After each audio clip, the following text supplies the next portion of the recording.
शिक्षण अधिगम के सिद्धांत, पहला अध्याय शिक्षण। सुनाई दे रहा है ना? शिक्षण में पढ़ा गया है शिक्षण कितने प्रकार के, कौन कौन से?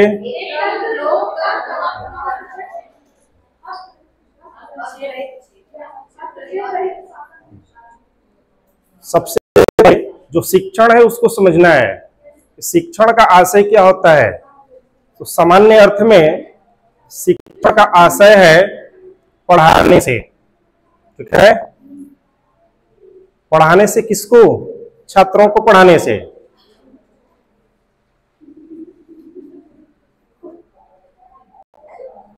पढ़ाने जो तरीका है समय के अनुसार बदलता गया। ठीक है ना? तो जो बदलाव हुआ उसके हिसाब से शिक्षण को 3 भागों में बांटा गया। पहला है एक तंत्र में शिक्षण। एक तंत्र में शिक्षण यानी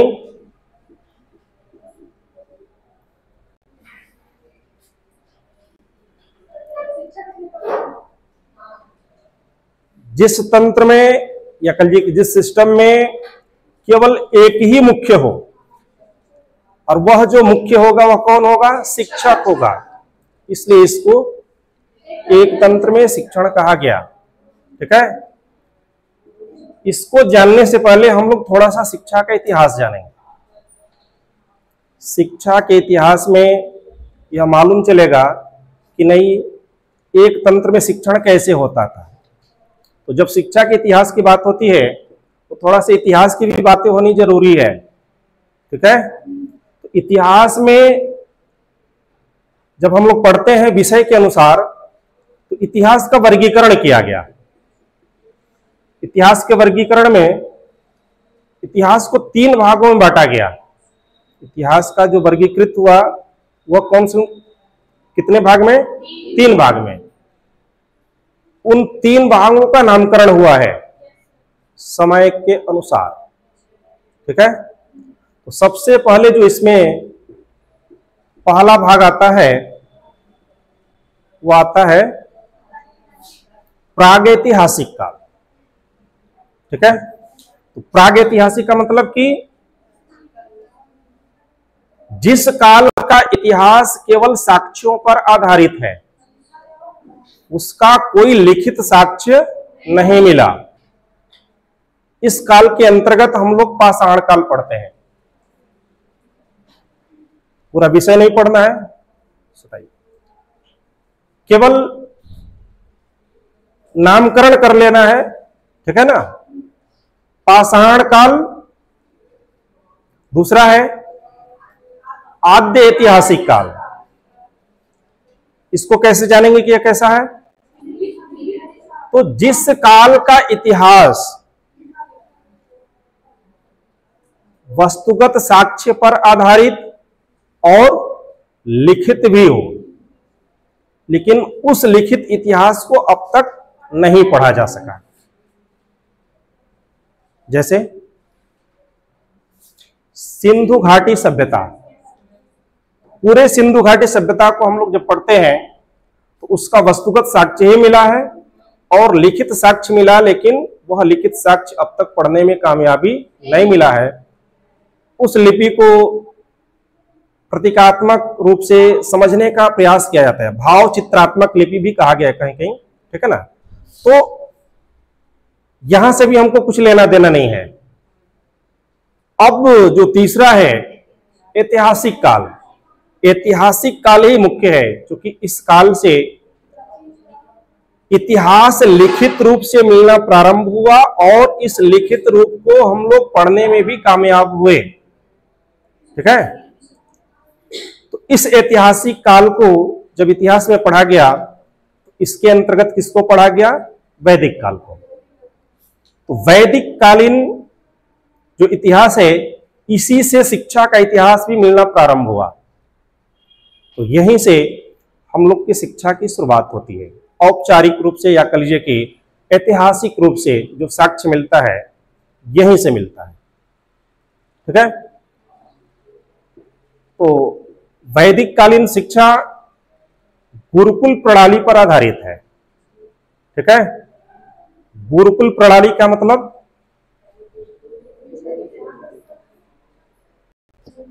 यह गुरुकुल वनों में स्थित है। वनों से तात्पर्य कि नगर के समीप शांत इलाके में। ठीक है ना, वन का मतलब घनघोर जंगल में नहीं कि सियार भालू आकर खा जाए, नहीं, ऐसा नहीं।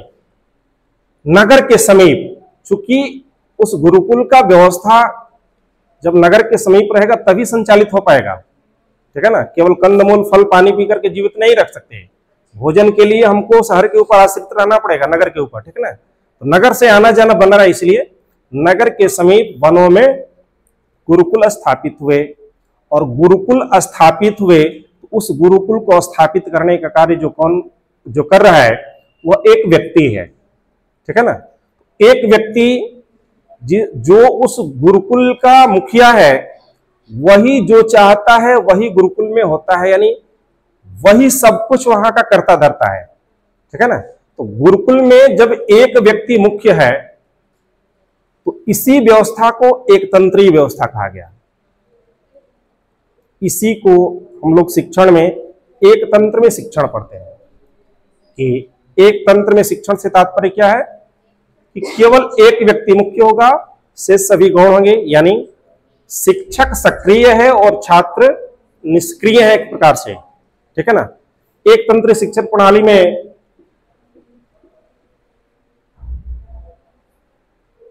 गुरु जो चाहता है वही होता है, इसलिए इस व्यवस्था को तानाशाही शिक्षण व्यवस्था भी कहा गया। ठीक है ना, क्योंकि तानाशाह क्या होता है, जो चाहता है वह करता है, उसमें जनता बिल्कुल गौण होती है। ठीक है ना, तो यहां भी वही चीज है कि शिक्षक जो है वह जो चाह रहा है वही पढ़ा रहा है, या उस शिक्षक के बाद फिर उस गुरुकुल का कोई अस्तित्व नहीं रहता है। एक तंत्र शिक्षण समझ में आया क्या है? एक तंत्र शिक्षण यानी कि केवल एक व्यक्ति ही उसमें सक्रिय है, यानी वह शिक्षक केंद्रित शिक्षा प्रणाली है। ठीक है ना, शिक्षक केंद्रित शिक्षा प्रणाली। और आज क्या है? बाल केंद्रित शिक्षा प्रणाली, यानी कि अब बालकों को दृष्टिकोण में रख करके शिक्षा का आयोजन किया जाता है, ना कि शिक्षक को ध्यान में रख करके। ठीक है, तो पहला जो है वैदिक कालीन शिक्षा व्यवस्था में एक तंत्र में शिक्षण की बात कही गई। ठीक, दूसरा है लोकतंत्र में शिक्षण। लोकतंत्र से तात्पर्य क्या है? क्योंकि सबसे पहले इसको समझने के लिए तंत्र को समझना होगा। ठीक है ना, कि लोकतंत्र है क्या। लोकतंत्र चूंकि कहा जाता है, ठीक है ना, कि यह एक आधुनिक अवधारणा है। ठीक ना, लेकिन वास्तव में यह क्या है? कोई आधुनिक अवधारणा नहीं है। इसका कह लीजिए कि प्राचीन स्वरूप हम लोग के यहां मतलब सिस्टम में रहा है यह। ठीक ना, कोई ये कहे कि नहीं पश्चिमी सभ्यता की देन है लोकतंत्र, जैसा कि कहा भी जाता है, पश्चिम के देश इसी को अपना हथियार बनाए हुए हैं कि जहां जहां भी जैसे मान लीजिए कि कहीं राजशाही व्यवस्था है, कहीं कुछ व्यवस्था है, तो उस व्यवस्था को कि अपने कब्जे में लेने के लिए लोकतंत्र का सहारा लेते हैं। ठीक है, जैसे कि इराक में जो घटना घटी, जो लीबिया में घटना घटी, ठीक है, इतिहास में, तो यह सब क्या है कि लोकतंत्र का सहारा लेकर के वहां की सरकारों को बेदखल किया गया। लेकिन वास्तव में लोकतंत्र जो है वह क्या किस पर आधारित है? सबसे पहले समानता होनी चाहिए। ठीक है ना, समानता, उसके बाद स्वतंत्रता, स्वतंत्रता के बाद फिर बंधुत्व होना चाहिए, इसके बाद न्याय। न्याय, ठीक है ना, तो लोकतंत्र के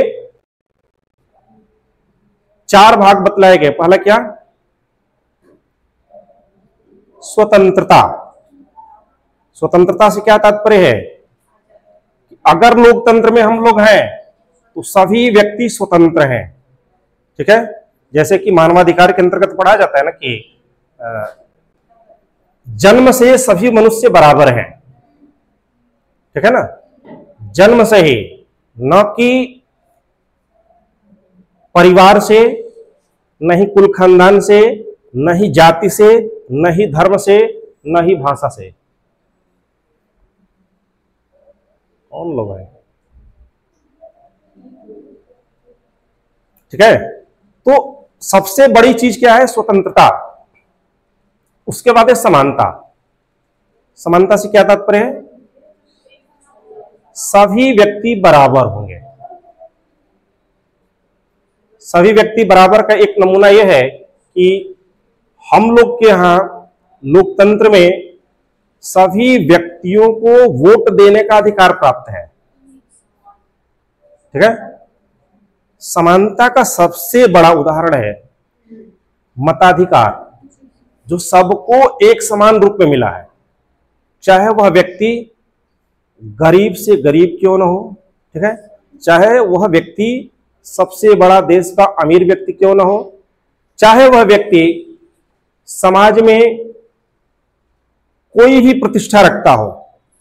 ठीक है ना, चूंकि हम लोग संविधान की प्रस्तावना में पढ़ेंगे प्रतिष्ठा और अवसर की समानता।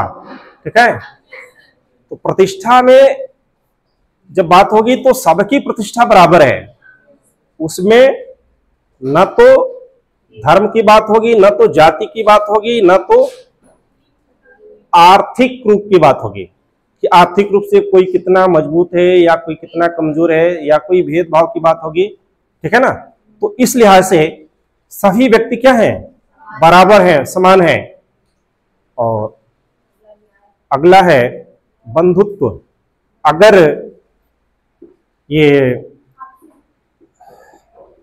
लोकतंत्र है, लोकतंत्र में सभी व्यक्ति बराबर हैं, सभी व्यक्ति स्वतंत्र हैं, तो सभी व्यक्तियों में आपसी भाईचारा भी होना चाहिए। ठीक है, जैसा कि हम लोग का देश है, इस देश में क्या है? लोकतंत्र है। और इस लोकतंत्र में या कह लीजिए कि भारत की जो विविधता है, धार्मिक विविधता, जाति विविधता, भाषा की विविधता, सांस्कृतिक विविधता, लगभग सभी धर्मों के लोग यहां निवास करते हैं। और मान लीजिए कि कोई व्यक्ति अगर सत्ता प्राप्ति करना चाहता है, चाहे कोई पार्टी हो, तो क्या वह केवल अपने जाति से वोट पा करके सत्ता प्राप्त कर सकता है? नहीं। केवल अपने धर्म का वोट प्राप्त करके कर सकता है? नहीं। तो लोकतंत्र में सबसे बड़ी खूबसूरती है कि वह न चाहते हुए भी आपसी भाईचारा बनानी पड़ती है इसमें। ठीक है ना, और लास्ट में है न्याय। जाहिर सी बात है कि लोकतंत्र के साथ साथ हम लोग का जो सिस्टम है, या कह लीजिए कि जिसको हम लोग राज्य कहते हैं, देश को अपने, उसमें इसको लोक कल्याणकारी राज्य कहा गया है। लोक कल्याणकारी राज्य मतलब कि जो सरकार होगी लोगों के कल्याण संबंधी कार्य करेंगे। तो मान लीजिए कि अगर लोगों को न्याय ही ना मिले तो उस फिर लोक कल्याण का कोई मतलब नहीं रहेगा। तो लोक कल्याण लोक न्याय पर आधारित है। ठीक है ना, तो न्याय बहुत जरूरी है। और पहले क्या था कि लोक कल्याण नहीं था, बाकी न्याय था, सुरक्षा था, स्वतंत्रता भी नहीं था। ठीक है ना, क्योंकि पहले की जो व्यवस्था वो अलग है ना। तो लोकतंत्र, ठीक है, लोकतंत्र के 4 स्तंभ भी बतलाए गए हैं। कौन कौन से? जिस तंत्र टिका है,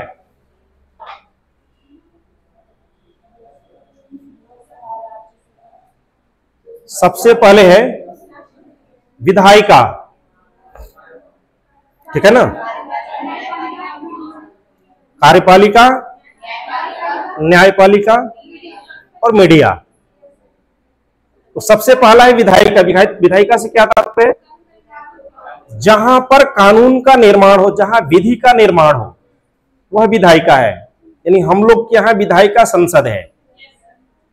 भारत की विधायिका जो है वो संसद है केंद्र में, और राज्यों में क्या है? विधान मंडल। ठीक है ना, विधान मंडल। और दूसरी है कार्यपालिका। कार्यपालिका से क्या तात्पर्य है? विधायिका के द्वारा बनाए गए कानूनों को लागू करना। इसको दूसरे शब्दों में क्या कहेंगे? विधायिका का दूसरा, कार्यपालिका का दूसरा नाम मंत्रिपरिषद। ठीक है ना, मंत्रिपरिषद ही क्या करता है? कानूनों को लागू कराने का काम करता है। यार जैसे मान लीजिए कि कोई भी काम करना है, नई काम, ठीक है ना, तो सबसे पहले उसके लिए कानून बनेगा। ठीक, और जब कानून लागू होगा तब वह काम शुरू होगा। ठीक है ना, जैसे मान लीजिए कि यहां भारत की लगभग 80% जनसंख्या को राशन मिल रहा है, दिया जा रहा है। ठीक है ना, हालांकि इसका इतिहास कुछ और है, लेकिन यह एकाएक नहीं दिया जाने लगा। इसके लिए क्या हुआ? पहले संसद में कानून लाया गया। जब कानून पास हो गया संसद से, तब उसको लागू कराया गया। तो लागू संबंधित विभाग कराया। विभाग से क्या मतलब है कि जो मंत्रिपरिषद के अंतर्गत विभाग सारे हैं, वह विभाग इसको लागू किया, तब जाकर के राशन मिलना प्रारंभ हुआ। ऐसा नहीं कि सरकार ने बोल दिया कि सबको राशन मिलना चाहिए तो मिलने लगेगा, नहीं। कानून बना, लागू हुआ, तब मिला। तो लागू कराने का काम कौन कर रहा है? कार्यपालिका कर रहा है, यानी कि मंत्रिपरिषद कर रहा है। ठीक है, तो ये दूसरा स्तंभ है। तीसरा क्या है? न्यायपालिका। न्यायपालिका का मतलब केवल न्यायपालिका नहीं, इसको कहा गया स्वतंत्र न्यायपालिका। ठीक है ना, चूंकि न्यायपालिका ये विधायिका के द्वारा बनाए गए कानूनों की समीक्षा भी करता है। ठीक है ना, तो अगर समीक्षा अधिकार अगर इसको है, अगर यह स्वतंत्र नहीं होगा, अगर किसी दबाव में कोई कार्य करेगा, तो फिर उचित न्याय नहीं प्रदान कर पाएगा। तो इसलिए न्यायपालिका को क्या होना चाहिए? स्वतंत्र होनी चाहिए। और सबसे बड़ी चीज है मीडिया, प्रेस। मीडिया यानी प्रेस की आजादी। जिस देश में यह न हो, वहां लोकतंत्र होते हुए भी न के बराबर है। अगर हमें अपनी ही सरकार का आलोचना करने का अधिकार ना हो, ठीक है, आलोचना का कार्य कौन करता है? मीडिया करता है। देश की जनता भी कर सकती है। ठीक है ना, ऐसा नहीं है कि आप वोट दे दिए, प्रधानमंत्री चुन लिए तो प्रधानमंत्री हमसे सुपर हो गया, नहीं। अक्सर कहते हैं कि हम जनता के सेवक हैं, लेकिन व्यवहार कैसा करते हैं? शासक जैसा, तानाशाह जैसा, है कि नहीं। और इलेक्शन के टाइम आते हैं तो क्या बोलते हैं? जनता के सेवक हैं, सेवा करने का मौका दीजिए, है कि नहीं। तो और जो ही पावर में आते हैं तो भूखे शेर हो जाते हैं, किसी को पाएंगे चबा जाएंगे, कोई उनके खिलाफ ना बोले, जेल तैयार है। हाँ, जैसा कि फिलहाल अभी देखा जा रहा है कुछ उदाहरण। ठीक है ना, ठीक। तो स्वतंत्र प्रेस भी होना जरूरी है। अगर प्रेस सरकार का गुणगान करने लगे तो समझ लीजिए क्या है, फिर इस लोकतंत्र का कोई मतलब नहीं है। खामियों को दिखलाना जरूरी है। अगर वो खामियां सरकार को पता न चले तो फिर वह सरकार दूसरा स्वरूप धारण करने लगती है, ठीक है ना। क्योंकि वर्तमान समय में सोशल मीडिया बहुत ज्यादा भूमिका निभा रहा है। मुख्य धारा की जो मीडिया है वह तो लगभग क्या है, सरकार के पक्ष की ही है, कहने के लिए स्वतंत्र है, ठीक है ना। लेकिन सोशल मीडिया बहुत सारा अच्छा काम कर रहा है, इसीलिए इस बार भी धीरे धीरे प्रतिबंध लगाने की बात कही जा रही है, जो क्या है, लोकतंत्र के लिए घातक है, ठीक है ना। तो शिक्षण चूंकि बात करना है लोकतंत्र में शिक्षण की, यहां चूंकि हम लोग की व्यवस्था में लोकतंत्र है तो शिक्षण में भी लोकतंत्र होना जरूरी है भी। लेकिन ऐतिहासिक रूप से अगर इसको देखा जाए तो इसका कह लीजिए कि स्रोत मिलता है हम लोग को बौद्ध काल में, बौद्धकालीन शिक्षा व्यवस्था में, ठीक है ना। बौद्धकालीन शिक्षा व्यवस्था में क्या है, सबसे बड़ी चीज है इसमें कि पहली बार, ठीक ना, पहली बार बौद्ध काल में शिक्षा अपने संस्थागत स्वरूप को प्राप्त हुई। संस्थागत स्वरूप का मतलब क्या है,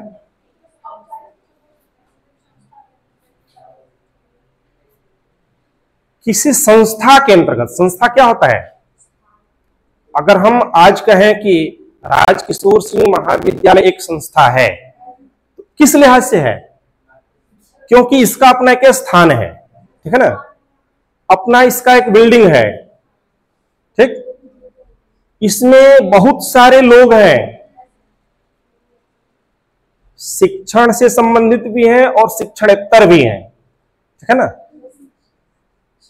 और यह कहा जाए कि केवल एक व्यक्ति के द्वारा यह संचालित हो रहा है तो यह सही नहीं है। संस्था में यह होता है कि संस्था मुख्य होता है, व्यक्ति गौण होता है। मतलब क्या कि यहां पर हम आज हैं, कल जरूरी नहीं कि कल भी रहेंगे, परसों भी रहेंगे, कोई और भी आएगा, लेकिन संस्था तो यही रहेगा ना। तो संस्थागत स्वरूप इसीलिए कहा गया क्योंकि वैदिक काल में क्या है कि गुरु के मरने के बाद दूसरा गुरु फिर नहीं रहता था, दूसरा गुरु अपने नाम से करता था फिर। अब ये नहीं कि पहले जैसा ही पहले गुरु के नाम से चल रहे, नहीं, वह गुरु नहीं रहे तो फिर उनकी व्यवस्था भी समाप्त। जो नया आया अपनी नई व्यवस्था लेकर के आया। लेकिन जब शिक्षा संस्थागत स्वरूप में आया तो फिर वहां क्या है कि संस्था कायम है, लोग बदल रहे हैं, ठीक है ना। एक सिस्टम आया इसमें कि वो अनवरत चलता रहेगा, ठीक है। चूंकि हमेशा ध्यान रखिएगा कि चाहे एक तंत्र में शिक्षण में वैदिक काल की बात हो, चाहे लोकतंत्र में बौद्ध काल की बात हो, इन सभी शिक्षण पर धर्म का प्रभाव है, ठीक है ना। बौद्ध काल में जो शिक्षण व्यवस्था है वो पूरी तरह से भिक्षुओं के हाथ में है। बौद्ध भिक्षुओं, बौद्ध भिक्षु समझ रहे हैं ना, इसे कहते हैं बौद्ध भिक्षु।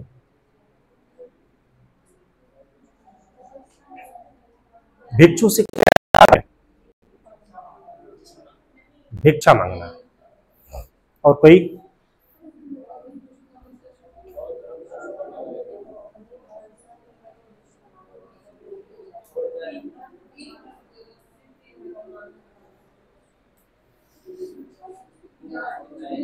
ये भिक्षा मांगने वाली है, ठीक है ना।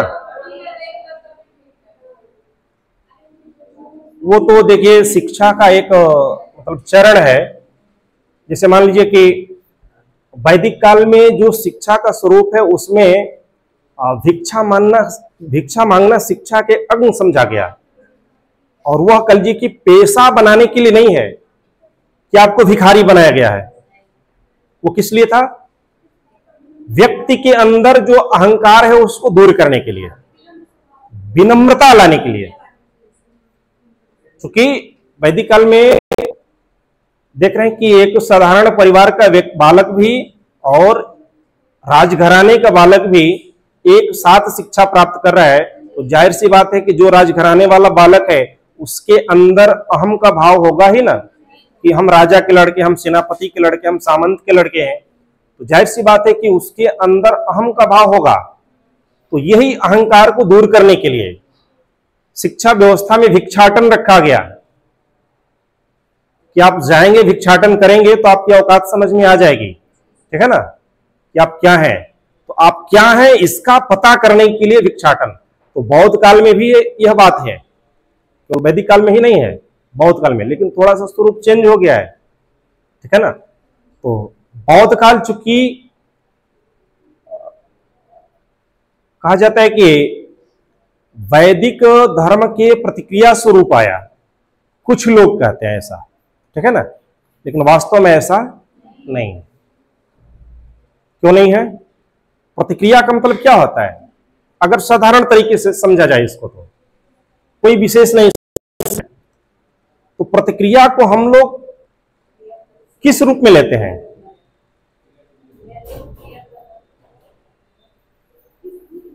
हाँ, प्रतिक्रिया को किस तरह से हम लोग आम जीवन में लेते हैं? प्रतिक्रिया से क्या से होता है?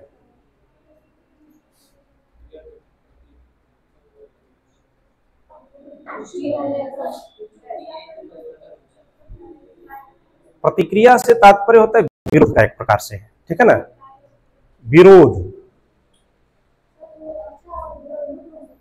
नहीं, ठीक है, लेकिन आम भाषा में तो हम लोग यही समझते हैं ना कि जैसे मान ली कि किसी के साथ हमारी दुश्मनी है, ठीक है ना, कुछ भी होता है तो हम तुरंत उससे लड़ने के लिए तैयार हो जाते हैं और उस लड़ाई में कुछ भी कर देते हैं, ठीक है। तो प्रतिक्रिया का मतलब ये नहीं है, या कह लीजिए कि प्रतिक्रिया बुद्ध जैसा व्यक्ति कर ही नहीं सकता, यानी इस धर्म को जो चलाने वाला व्यक्ति बुद्ध है वो प्रतिक्रिया कर ही नहीं सकते, तब हम यहां प्रतिक्रिया की बात ही नहीं करेंगे। कह सकते हैं कि जो सामाजिक विडंबनाएं आ गई थी, जो सामाजिक विद्रूपताएं आ गई थी, जो समाज छिन्न भिन्न होने लगा था, यानी वैदिक काल में वर्ण व्यवस्था के हिसाब से जो भी वर्जनाएं समाज में आ गई थी, उसको एक प्रकार से बौद्ध धर्म के द्वारा दूर करने का प्रयास किया गया। ठीक, कैसे? कोई उदाहरण? जैसे मान लीजिए शिक्षा को ही ले लीजिए कि शिक्षा जब उत्तरकालीन वैदिक व्यवस्था पढ़ा जाता है, हालांकि उसी में शिक्षा व्यवस्था का जिक्र भी ज्यादा मिलता है, तो उसमें शिक्षा का अधिकार जो है सीमित है, ठीक है, कुछ वर्णों तक ही सीमित है। या कह लीजिए कि एक बड़ी आबादी को छोड़ करके जो 3 वर्णों को शिक्षा का अधिकार दिया गया, ठीक है ना, किनको किनको? ब्राह्मण, क्षत्रिय और वैश्य को। हाँ, शूद्रों को शिक्षा से वंचित रखा गया। तो बौद्ध काल में क्या हुआ? शिक्षा को सभी के लिए खोल दिया गया, ठीक है ना, शिक्षा का अवसर सभी के लिए होगा, चाहे वो ब्राह्मण हो, चाहे क्षत्रिय हो, चाहे वैश्य हो, चाहे शूद्र हो, शिक्षा के द्वार सभी के लिए, ठीक है। ये पहली बार ऐसा हुआ वैदिक काल के बाद। तो यहां पर कैसे हम लोग कह सकते हैं कि नहीं यह प्रतिक्रिया है? प्रतिक्रिया यह ना होता कि जिनको शिक्षा का अधिकार नहीं था उनको शिक्षा का अधिकार दे दिए होते, और जो शिक्षा से बिल्कुल परिपूर्ण थे उनको शिक्षा के अधिकार से वंचित कर देते। ये प्रतिक्रिया नहीं है, यह क्या है? एक प्रकार से सुधार है कि जो गलतियां हुई हैं उसको सुधारा जाए, ठीक है ना। तो यहां वैदिक काल में लोकतंत्र है, ये बौद्ध काल में, ठीक है ना, बौद्ध काल में लोकतंत्र है। कैसा लोकतंत्र? शिक्षण में। शिक्षण में मतलब क्या कि यहां पर जो छात्र हैं और शिक्षक हैं सबको अवसर है, समान अवसर है, ठीक है ना। अब ऐसा नहीं है कि वैदिक कालीन शिक्षा व्यवस्था की तरह की जो कुछ कहा जाए उसको श्रद्धा और विश्वास के साथ ग्रहण कर लेना है, कुछ बोलना नहीं है, किंतु परंतु नहीं। यहां पर क्या है कि जो भी आप चाहें शंका समाधान वो प्राप्त कर सकते हैं। यानी यहां पर एक लाइन में कहा जाए कि लोकतंत्र में शिक्षण से क्या से है, तो लोकतंत्र में शिक्षण का मतलब क्या है कि यहां शिक्षक भी सक्रिय है और छात्र भी सक्रिय है, ठीक है ना, दोनों सक्रिय हैं। शिक्षा संस्थागत बौद्ध काल में, ठीक, मतलब क्या, संस्था के अंतर्गत आ गया। अब यह केवल व्यक्ति के अंतर्गत नहीं है, इस संस्था के अंतर्गत आ गया। और कह लीजिए कि जो शिक्षा का आयोजन हो रहा है वो बौद्ध भिक्षुओं के द्वारा हो रहा है, और कह लीजिए कि यह जो बौद्ध भिक्षु हैं बौद्ध धर्म से संबंधित हैं, ठीक। तो जाहिर सी बात है कि जो मुख्य विषय होंगे इसके धार्मिक होंगे, ठीक है ना। तो चाहे वैदिक कालीन हो चाहे बौद्ध कालीन शिक्षा व्यवस्था, दोनों में धार्मिक विषयों पर बहुत ज्यादा जोर दिया गया, ठीक है ना।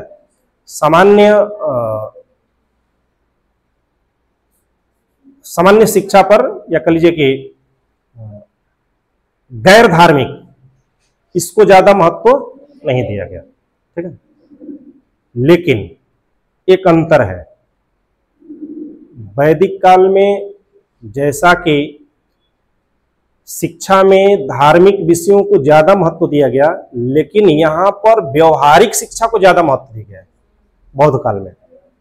उदाहरण है कि बौद्ध भिक्षुओं को भी, यानी जो भिक्षु के रूप में शिक्षा ग्रहण करते थे और सामान्य छात्र भी थे, ठीक है ना, उनको भी व्यवहारिक शिक्षा का ज्ञान देना जरूरी है, या दिया जाता था, ठीक ना। कैसे, दैनिक जीवन से संबंधित, जैसे मान लीजिए कि वस्त्र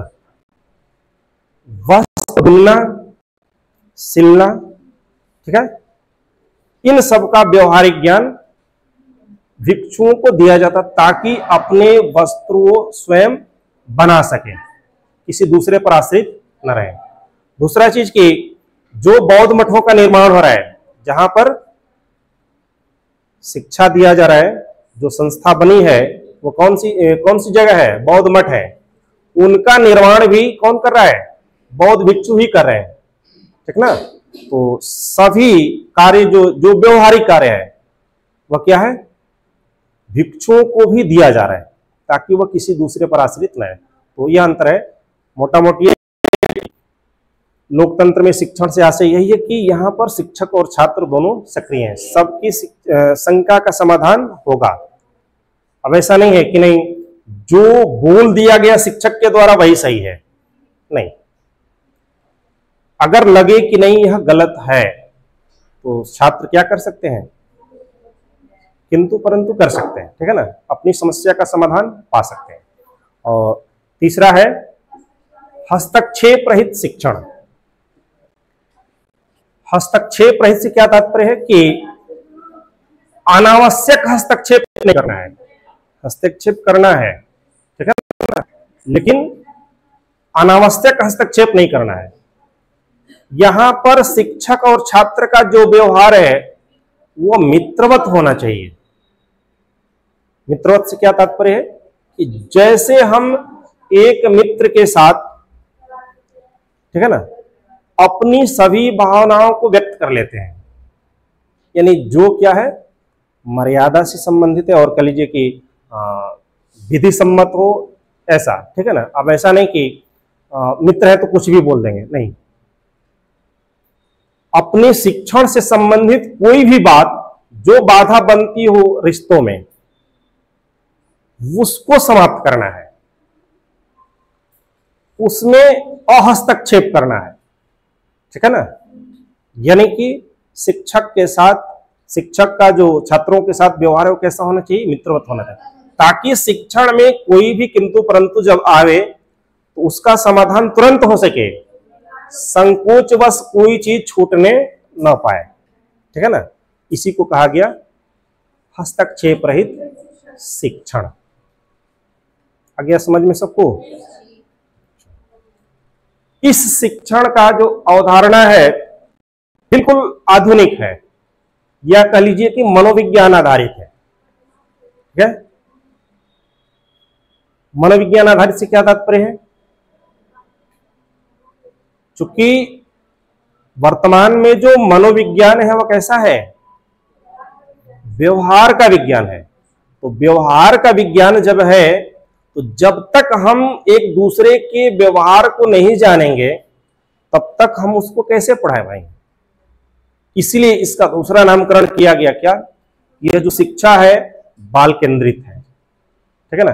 अब बालकों को ध्यान में रख करके शिक्षा का आयोजन हो रहा है। तो जो पहले हम लोग एक तंत्र में शिक्षण पढ़े थे कि यह जो शिक्षा है शिक्षक केंद्रित है, ठीक उसका उल्टा हो गया अब। ठीक है ना, कि शिक्षा क्या है? अब बाल केंद्रित है। जिसको पढ़ाना है उसके समझ में ही अगर नहीं आएगा कि हम क्या पढ़ रहे हैं तो फिर उस पढ़ाई का कोई मतलब नहीं। इसलिए यह कह लीजिए कि शिक्षा की एक नवीन अवधारणा है, हस्तक्षेप रहित शिक्षण, या कह लीजिए कि बाल केंद्रित शिक्षण। किसी कोई आपत्ति?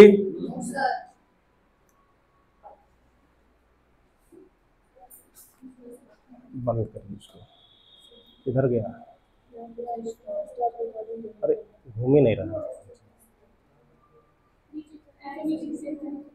कहाँ गया हो? अरे नीचे जाएगा तब ना। करिए भाई।